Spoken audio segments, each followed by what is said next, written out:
Bismillahirrahmanirrahim. Assalamualaikum warahmatullahi wabarakatuh. Selamat bertemu kembali anak-anakku sekalian pada pembelajaran matematika. Pada kesempatan kali ini, sebelum kita memulai pembelajaran, mari kita berdoa dulu. Mudah-mudahan pembelajaran kita hari ini mendapat barokah dari Allah Subhanahu wa taala. Berdoa mulai. Bismillahirrahmanirrahim. Berdoa selesai. Pada kesempatan kali ini, materi masih transformasi, dan yang akan disampaikan pada kesempatan yang kedua pada transformasi ini yaitu translasi. Tujuan pembelajaran kita hari ini yaitu setelah kalian mengikuti pembelajaran, diharapkan kalian dapat yang pertama menjelaskan definisi translasi pada suatu benda dengan benar. Yang kedua, menjelaskan transformasi geometri translasi pada koordinat kartesius sampai benar. Baiklah, kita mulai pembelajaran yang pertama. Kita bahas satu persatu, menjelaskan translasi pada suatu benda. Perhatikan gambar berikut. Apa yang dimaksud dengan translasi pada suatu benda? Perhatikan translasi berikut. Gambar di atas menunjukkan bangun ABCD, ya, dan terletak pada bidang koordinat dan digeser menurut garis peki dan panjang peki. Ini garis peki, ya, peki. Kalau digeser, saya ulangi, akad ini digeser menurut panjang peki dan arah peki. Ini arah garis peki dan panjang peki.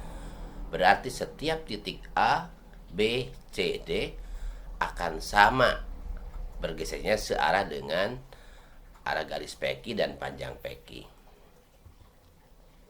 Maka tuh digeser, ya, maka terbentuk bangun segi 4 A aksen, B aksen, C aksen, D aksen. Perpindahan seperti itu diwakili oleh ruas garis berarah peki ini, ya. Dan panjang peki menyatakan jarak. Sehingga sedangkan arah panah, ini arah panahnya, ya, arah panahnya menunjukkan arah perpindahan.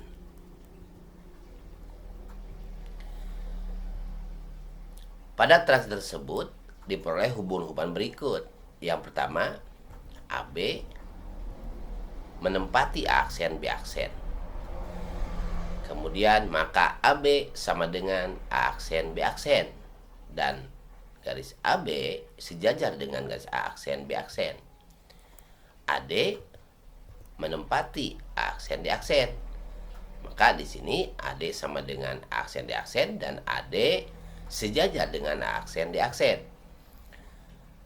Secara keseluruhan yang tadi, segi 4 ABCD menempati segi 4 A aksen, B aksen, C aksen, D aksen, dan setangkup tepat menutupi segi 4 A aksen, B aksen, C aksen, D aksen. Maka dikatakan ini segi 4 ABC, segi 4 ABC kongruen dengan segi 4 A aksen, B aksen, C aksen, D aksen.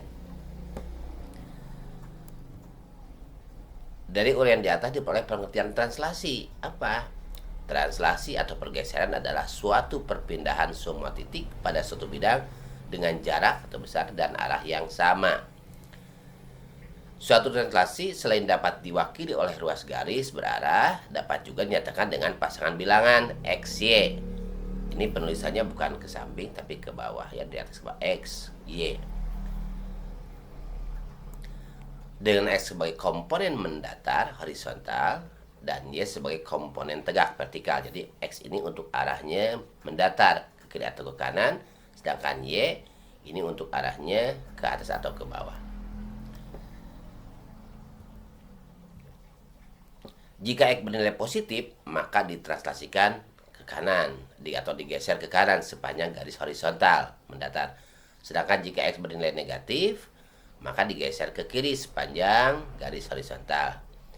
Kemudian untuk Y, jika Y bernilai positif, maka digeser ke atas sehingga sepanjang garis vertikal.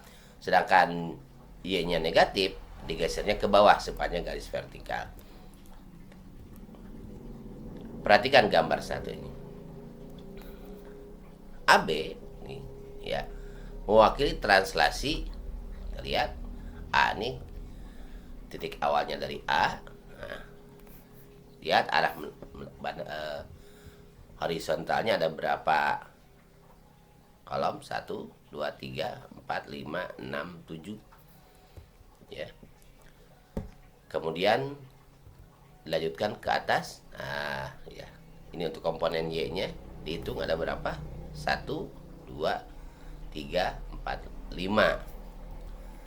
Ada 5. Maka komponen untuk AB ini, untuk ruas garis AB ini, arah AB mewakili translasi 75, ya.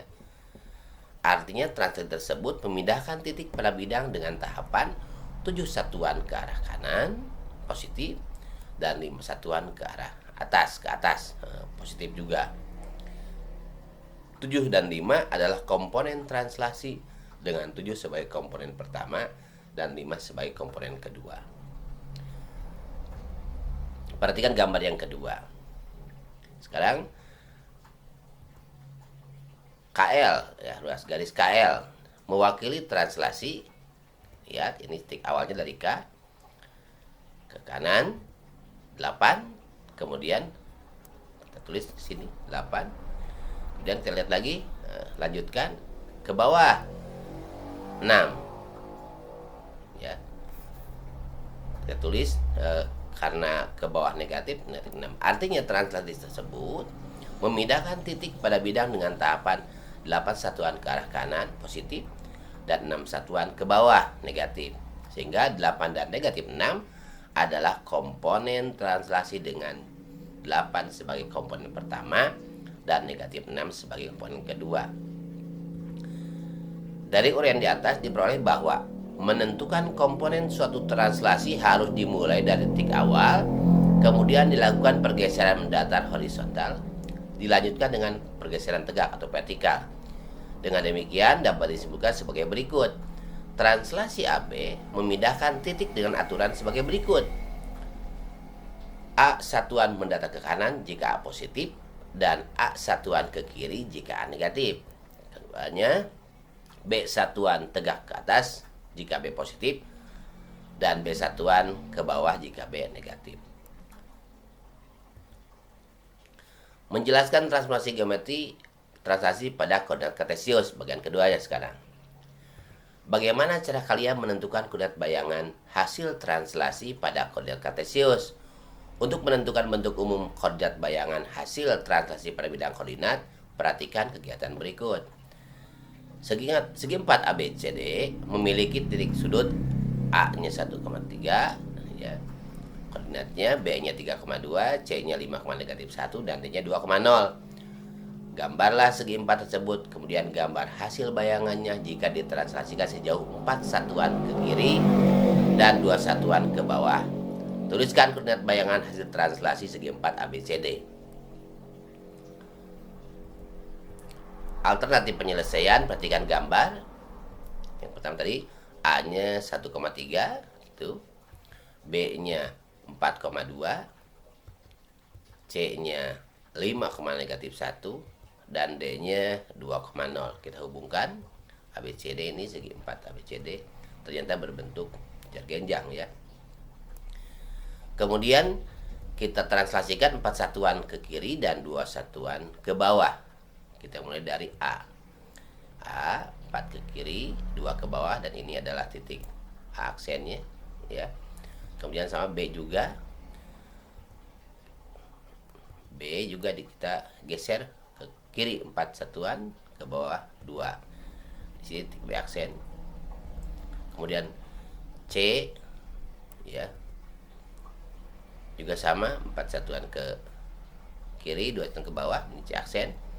Dan kita dapat C aksennya adalah 1,-3 dan D juga sama.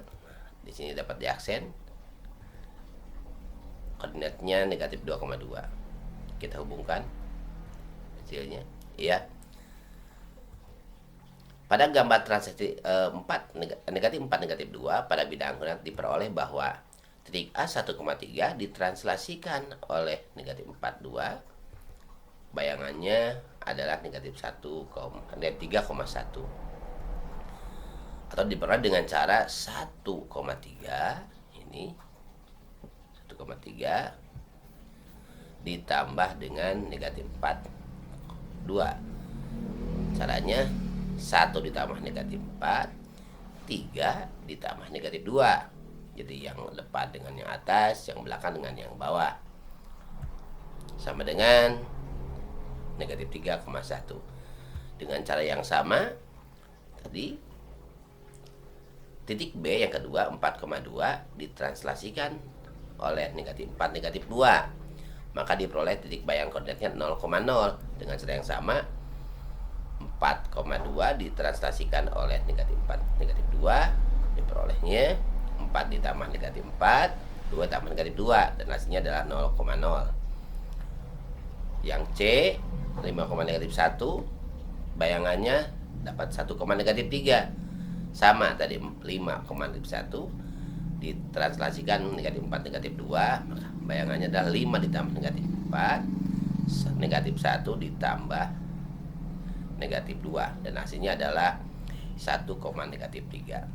Dan yang bagian D, bayangannya diaksen negatif 2, negatif 2, 2,0 ditambah negatif 4 negatif 2, seperti yang di atas, sama 2 ditambah negatif 4 ini yang depannya, kemudian 0 tambah 2, hasilnya adalah negatif 2, negatif 2.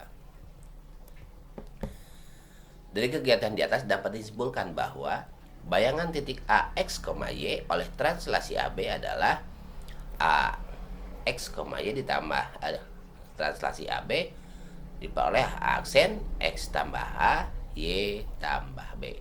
Itu ya. Untuk kita aplikasikan dengan contoh soal ya, agar kalian lebih memahami. Contoh soal yang pertama, tentukan bayangan titik P negatif 5,2 oleh translasi 7 negatif 3. Alternatifnya P negatif 5,2 oleh translasi 7 negatif 3. Maka negatif 5,2 ditambahkan dengan 7 negatif 3. P aksennya negatif 5 ditambahkan dengan 7. Kemudian 2 ditambahkan dengan negatif 3. Dan hasilnya P aksen negatif 5 tambah 7 adalah negatif 2, dan 2 tambah negatif 3 adalah negatif 1. Berarti P aksennya adalah 2, negatif 1. Jadi bayangan titik P negatif 5,2 pada translasi 7 negatif 3 adalah P aksen 2, negatif 1. Selanjutnya, contoh yang kedua.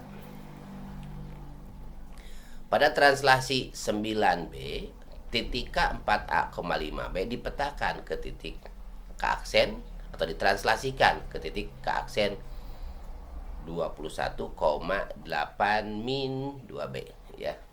Tentukan nilai A dan B.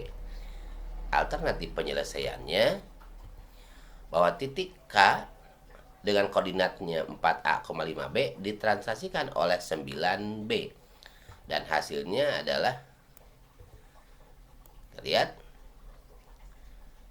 21,8 min 2B. Nah, kita proseskan gitu ya. 4A,5B ditambah 9B ini sama dengan ke aksennya 4A ditambah 9, kemudian 5B ditambah B, dan ini sama saja, ke aksen itu 21,8 kurang 2B. Artinya yang pertama 4A ditambah 9 sama dengan 21 ya. Kemudian 4A sama dengan 21 kurang 9, A sama dengan 21 kurang 9 itu 12 dibagi 4 sama dengan 3. Itu untuk A nya. Kemudian yang kedua, 5B tambah B itu 6B. 6B sama dengan 8 dikurang 2B. Maka maka 6B ditambah 2B sama dengan 8. Kemudian 8B sama dengan 8. Dan B-nya sama dengan 8/8 sama dengan 1. Jadi nilai A dan B-nya adalah A-nya sama dengan 3 dan B-nya sama dengan 1. Contoh yang ketiga. Pada suatu translasi, titik A 8,4 dipetakan ke titik A aksen 0,-2. Lalu ditranslasikan oleh suatu translasi dan hasil bayangannya 0,-2. Nyatakan pasangan translasi bilangan tersebut. Seperti biasa bahwa 8 kita misalkan translasinya adalah AB. Maka jika A 8,4 oleh translasi AB, maka prosesnya 8,4 ditambah AB ini sama dengan aksennya 8 tambah A dan 4 tambah B. Dan ini hasilnya sama dengan aksen itu 0,-2. Artinya 8 tambah A sama dengan 0 ya, dan A sama dengan 0 kurang 8, A sama dengan -8. Dan yang kedua, 4 tambah B sama dengan -2. Dan B sama dengan -2 kurang 4. B-nya sama dengan -6. Maka di sini translasi yang kita cari adalah A-nya -8 dan B-nya -6 atau translasi -8 -6. Artinya ini digesernya 8 ke kiri dan 6 ke bawah. Untuk lebih memahami materi dan contoh soal translasi yang telah kita pelajari barusan, silakan kalian pelajari kembali bahan ajarnya di buku paket kelas 9 tentang transformasi. Terima kasih atas perhatiannya. Sampai jumpa kembali pada pertemuan berikutnya. Tetap jaga kesehatan. Semangat, ikuti protokol kesehatan COVID-19. Semoga video pembelajaran matematika ini bermanfaat bagi kita semua. Untuk memahami materi selanjutnya, kita kerjakan tugasnya pada Google Classroom pada lembar kerja 2 bab 3. Terima kasih. Assalamualaikum warahmatullahi wabarakatuh.